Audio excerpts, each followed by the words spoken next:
It's been a week since she walked out of that courthouse with papers in her hand and air that finally felt like hers. And still didn't quite believe it sometimes. The word divorced sounded so final. After months that felt like crawling through fog, it was finally over. May was there with her, holding her hand tight. Her lawyer, who used to act like her concerns were just mild inconvenience, suddenly turned oddly respectful that day. He listened when she spoke, answered without brushing her off, even congratulated her when it was over. She didn't know what changed in him, but she wasn't going to question it. Maybe he finally seen how much she fought for this. Or maybe May said something to him. She had a way of making people nervous in the right ways. Whatever the reason, it didn't matter. Because for the first time in a long time in was free. There was a quietness in her chest now, not the hollow kind she used to wake up with, but something softer. Like her heart was trying to remember how peace was supposed to feel. Still. The week passed in a blur of errands, signatures, sorting things she didn't want to touch but had to. She hadn't seen Seol much, and that tiny boy had somehow found a way to occupy her thoughts even in the middle of all the noise. So when his school reopened after vacation, she decided she was going to pick him up herself. She told Jungkook, half expecting him to say no, but he only nodded, saying quietly, "If you're comfortable with it, it's all right." Seol came running out of the main door. The second his eyes landed on her, his whole face lit up. "Innie!" Before she could even react, he sprinted toward her and crashed right into her, little arms wrapping around her waist tightly. She laughed as his head pressed against her stomach. "I didn't know you were coming to pick me up. I wanted to give you a surprise." His small fingers tugged gently on her sleeve. "Are you going to pick me up every day?" "Not every day," she said, and his face fell into a tiny pout. "But," she added quickly, tapping his nose, "since it's your first day back at school, after vacation, how about we go for a little shopping trip today?" His whole face lit up again, eyes bright like stars. "Yay!" he yelled, jumping up and down before grabbing her hand. "Not so loud, Tiger." She laughed, trying to match his energy as he dragged her toward the car. "You'll make the other parents think we're running away." "We are," he said with all the serious shook her head, smiling as they walked to her car. When they settled inside, Seol immediately began rummaging through his backpack. "Look," he said proudly, holding up a small paper dragon. Its wings were glued unevenly. One of them half torn, and it was painted in messy streaks of red and gold. "I made this," he announced, and turned in her seat, leaning closer to him. "You did? It's beautiful, baby double quotes. He grinned, puffing his little chest. "It can fly," he said with confidence, then lowering his voice. "Well, almost." She giggled softly. "Almost is perfect." Her hand came up, brushing of dried glue off his cheek with her thumb. "We'll make it fly properly when we get home, okay?" "Okay," he chirped, swinging his legs excitedly. "Appa will help too." "Yeah, I'm sure he will." Seol leaned closer to her, studying her face curiously. "You like my appa, right, Innie?" She froze for a moment, caught off guard. That familiar quiet warmth bloomed in her chest again at the mention of Jungkook. It wasn't uncomfortable, but it made her heart do strange things, skip a beat, twist a little. "Of course I do. He's your dad. And he's a good one." Elle looked satisfied with her answer, before looking out the window. "Then we will take something for Appa too." "We will." They drove to the shopping mall. Seol tugged at her hand with excitement, his little sneakers squeaking against the polished floor. "Innie, let's buy Appa something," he said, eyes wide as he looked at the display of shirts neatly folded on a rack. "Something for your Appa? Double quotes. Yes, his birthday is soon. So let's buy him some shirts. Oh, that was new information, she didn't knew about that. "When is his birthday?" In September," he said, blinking innocently. "That means there are still 2 months left," she said, frowning. Double quotes. "Oh, but we can buy an early gift. So can we buy one shirt?" he said, showing his perfect teeth, and smiled. "Your Ape can buy all the shirts in this shop, Tiger. He has plenty," she said. She doubted he would care about one more shirt, adding to his 1,000 other shirts collection. "But it's not from me." Her heart softened. "Okay, maybe we can look for something else." They ended up wandering through stores for a while, Seol touching everything he could reach. Would Appa like this? Holding up random things, a mug, a keychain, even a tie with cartoon prints. She didn't have the heart to say no to any of them. They spent another hour walking around. She bought him a small pair of shoes that he loved. Then came the rides. She took 2 or 3 with him, letting him clutch her arm and laugh until he was red in the face. After that, she just stood near the railing, watching him spin and wave from the merry-go-round. There was a lightness in her chest as she waved back, a simple kind of peace she hadn't felt in years. But it didn't even last for a day when a rough hand yanked on her arm. Her body stumbled, nearly losing balance in her heels. Hey! What the hell? The rest of her words died on her lips. Her breath froze in her throat when she realized her husband. No, her ex-husband was standing in front of her, blood drained from her face. What are you? Her voice came out small. What are you doing here? He was glaring at her, the same cold, hateful look she remembered far too well. His jaw was tight, his eyes dark with the kind of anger that used to make her shrink inside herself. You really thought you could get rid of me that easily, huh? He spoke, venomously. She took a step back, trying to pull her arm free, but his grip tightened. Let me go, she said sharply, her tone trembling between anger and fear. You're hurting me. I'm hurting you. I didn't even start hurting you the way you did. You already chickened out. Do you really think just because you got divorced, I would leave you alone? You should leave me alone. I have nothing to do with you. You wanted me out of your life, and I am. But now you won't leave me alone. Double quotes. Double quotes. No, I never wanted you out of my life, he spat. I wanted you to dead. A cold shiver ran down her spine. But you are here alive and happy. She tried to yank her hand out of his grip again, but her efforts were futile. Don't make a scene here, please, Jinwoo. Leave me the hell alone. Double quote. I wouldn't leave you alone, not until you feel the same pain you made me go through. Her eyes blazed with anger. You are not the only one who went through that pain. She was my child too. He sneered. You want me to believe that bullshit when you never wanted her in the first place. Her eyes widened. What the hell are you saying? Oh, don't give me that look. You always say you were scared. You're not ready to be mom and all sort of nonsense. And you want me to believe that you didn't kill her? Tears welled up in her eyes before she could stop them. I said that because I was scared. It was a huge responsibility. But that doesn't mean I didn't want her. I loved her. You're twisting everything I ever said into something ugly just so you can hate me easier. He said nothing, just stared at her with cold, burning eyes. I'm tired, Jinwoo. I'm tired of you blaming me for something neither of us could control. I'm tired of explaining myself to someone who's already decided. I'm a monster. You're not the man I knew. You're not the man I loved. A small hand tugged on her hands. Annie, why are you crying? Is this uncle bothering you? She flinched, wiping her eyes quickly. No, Tiger, she said softly, forcing a smile. Did you take all the rides? He didn't answer, his eyes going between her and the man. I'll tell Appa. You made Annie cry, he said, glaring at Jinwoo. Appa? Jinwoo scoffed. You already moved on, huh? Does this fake family of yours know who you really are, In? Do they know how selfish and careless you can be? Just stop. You hate me so much, then why can't you just leave me alone? His hand suddenly wrapped around her neck, yanking her hard enough that she gasped.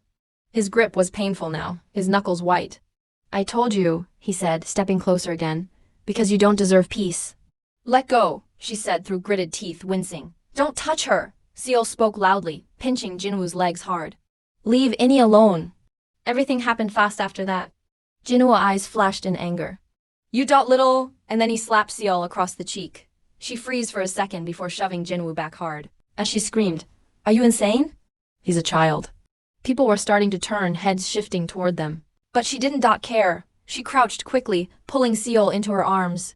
He was silent, his little face red from where the hand had hit, eyes filling with tears. I won't tolerate this anymore, she said, standing again and shielding the little one behind her. You crossed every line today. I'm warning you, stay away from me or this won't end good. Double quotes. He glared at her. Of course her words would never affect him. It never did for the past year, then how it would now? You've already taken enough from me.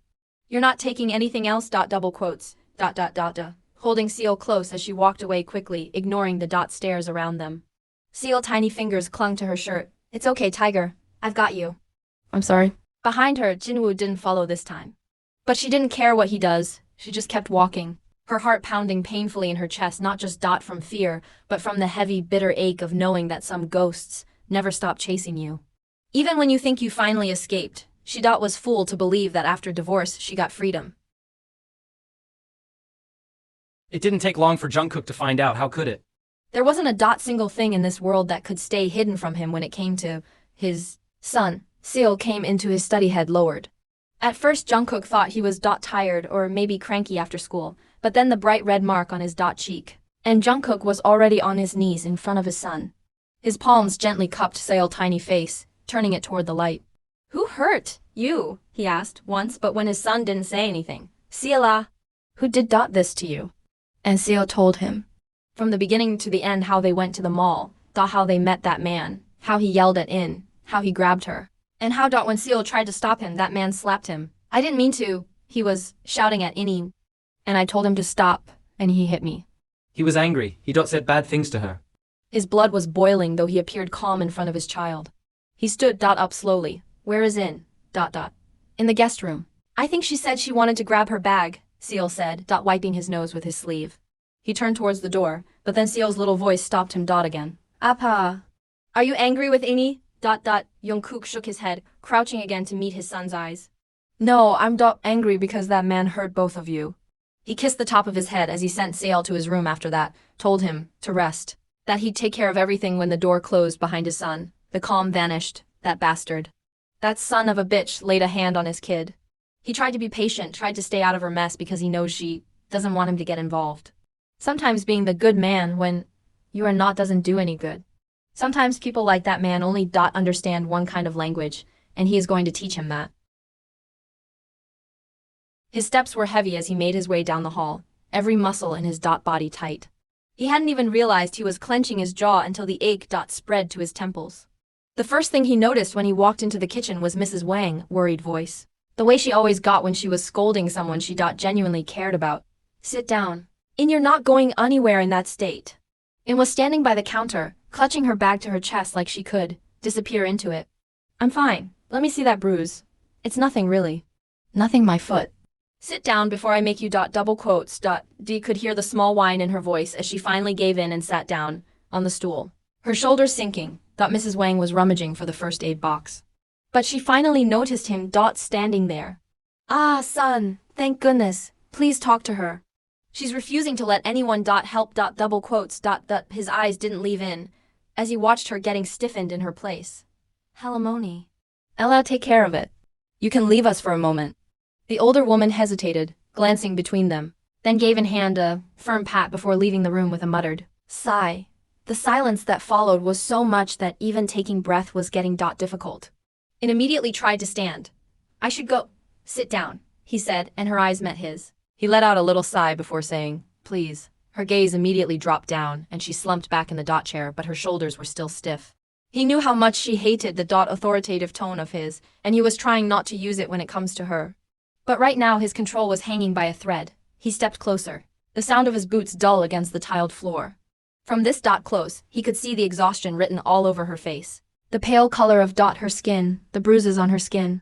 Seol told me what happened, he said finally. Her head dipped, eyes fixed on the marble counter. I'm sorry. I didn't know he would come after me. Why are you apologizing? None of this is your fault. You know that, right? Her lips parted, and he could see guilt flicker through her eyes. But I took Seol with me knowing someone could hurt him, and he did. It's my fault. It's not. His voice was firmer this time, not letting her thoughts spiral. Don't finish that sentence.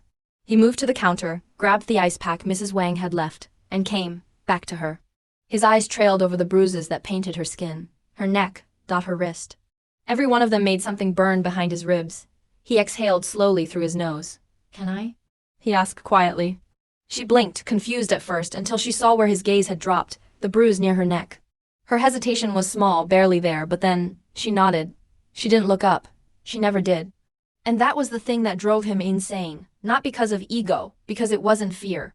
He knew it wasn't. It was something else entirely, something he couldn't name but could feel. Every time she looked away, refusing to maintain eye contact. His hand moved carefully, fingertips grazing her chin, lifting it just enough for him to see. Her skin was soft, too soft against the rough calluses of his thumb. He tilted her face toward the light, his eyes tracing the faint bruise that crept along her neck. That bastard really tried to choke her.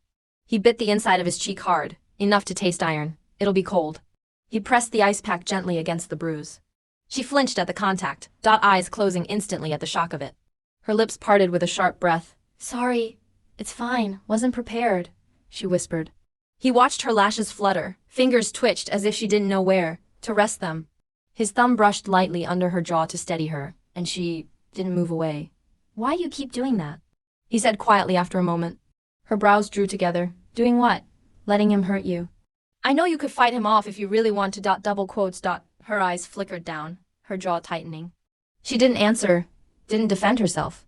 Just went still under his hand, like she already accepted something he couldn't understand. He waited for her to speak, but she didn't, and he didn't push.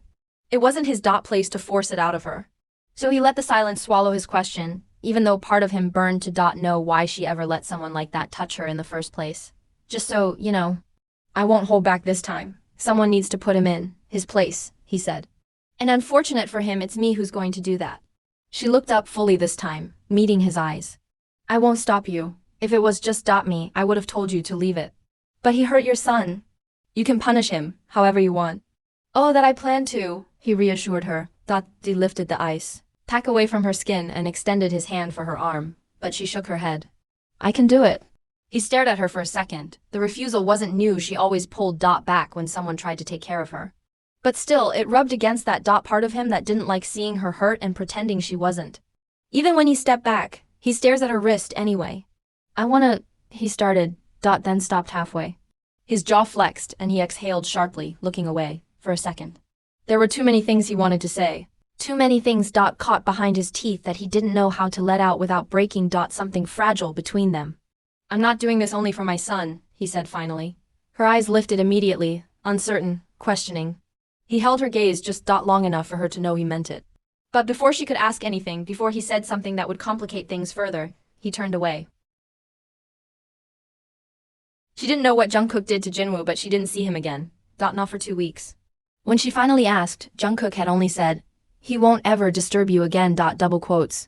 That was all, and she didn't ask for anything further. Whatever he did, she trusted him. For the first time in years, she actually felt safe. Jinwoo crossed every line last time, and if this was how things had to end, she didn't care anymore. Double quotes. You know, Ini, Seol said, munching on his sandwich in the car after she picked him from school. I'm so happy you come to pick me up now.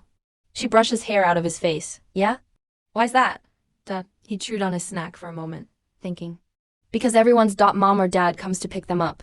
And I used to come out and see other kids running to their moms or dads, and I didn't have anyone to run to. Sometimes, the kids in my class said, why doesn't your dad come to pick you up? Or they laughed because only driver C used to come. And I didn't know what to say. Her heart ached. So now they don't ask that anymore. Droned, showing the tiny gap in his front teeth. Nope. I told them my Ini comes to get me now. And they said, who's that? And I said, he puffed his tiny chest proudly. I said she's my best friend and she makes the best pasta ever. And I told them you play with me and you help me make paper dragons. And you don't get mad when I spill juice. Oh, I remember that juice, she said, wiping the corner of his mouth with her thumb. And I told him how lucky I am, he said, and In felt something warm spread through her chest, so soft it almost hurt. If I had a mom, she would come to pick me up too, right? She looked at him through the mirror, his eyes big and innocent. Searching for an answer she knew could break something inside him if handled wrong. Yeah, she would, she said. But you never mentioned your mother before. Do you miss her? He pouted, gaze dropping to his lap. I don't even meet her. Dad said, she's not with us anymore. Maybe she didn't like me. That's why she left. Hey, don't ever say that again. You hear me? His eyes blinked up at her, confused. You're the sweetest, kindest boy I've ever met. Anyone would be lucky to have you as their son. Don't ever think she didn't like you. Why did she go away? Sometimes, adults. They go away for reasons that don't make sense to kids, but that doesn't mean it's because of you. You did nothing wrong. Okay, he thought about it, small fingers fidgeting with the seatbelt buckle. Thought maybe, but you like me, right? She turned in her seat to face him fully this time. I do, Tiger. So much. Then it's okay. That earned her the brightest smile, the kind that could melt, even the coldest day. 'Cause I like you too and Appa too. Quote. Oh really? She teased. And does your Appa like me too? Seol nodded immediately, eyes wide and sure. He does. Oh yeah. And how do you know that, Mr. D kicked his feet a little, swinging them under the seat. Because he said it? Her hands froze on the steering wheel for a second. He did? All nodded again. Yeah. One night I asked him if he gonna stay here forever, and Appa said. His little voice softened, scratching his hair, trying to remember the exact words. He said, I hope she does. The smile on her face trips a little, just like her heart. Innocently.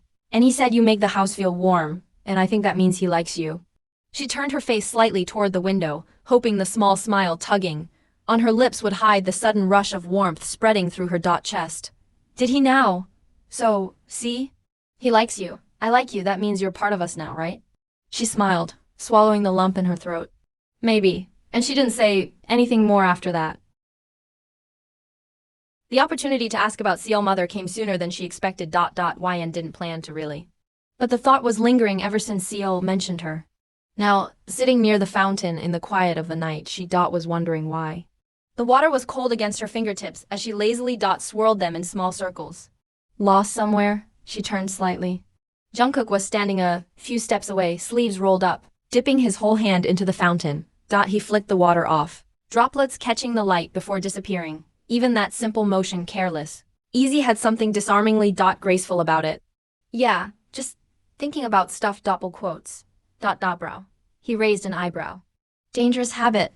Double quote. Yeah, she murmured, watching the ripples in the water.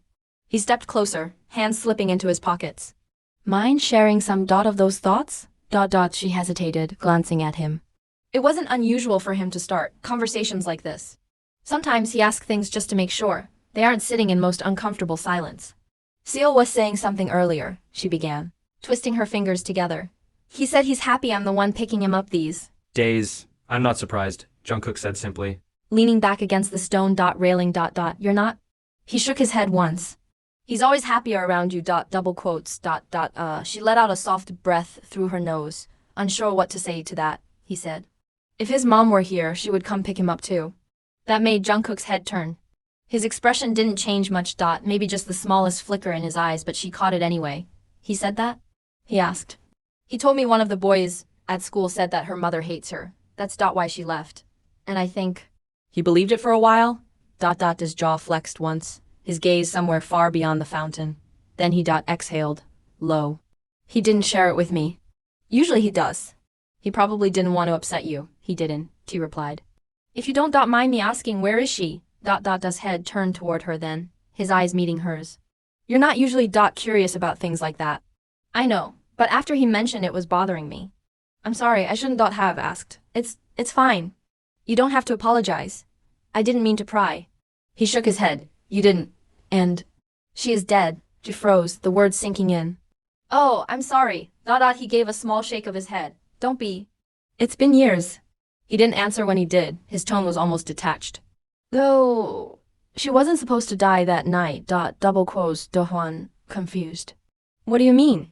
His eyes met hers, unreadable, cold in a way that didn't suit him. It was me. My car was the target that day. The brakes were tampered with. You know the oldest trick in the book. She blinked, stunned. Someone tried to kill you? He gave a humorless little smile. You'd be surprised how long that list is. When my father was still in control, enemies weren't hard to come by. What happened? She had an emergency at her parents' place. I didn't stop her. She drove off in my car, but she never made it back. Double quotes.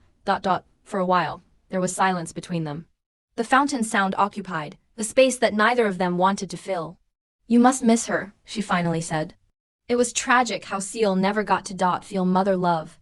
His face was unreadable as he gazed at her. Miss? The words stuck in his mind for a moment. I think about her sometimes. But our relationship wasn't like that.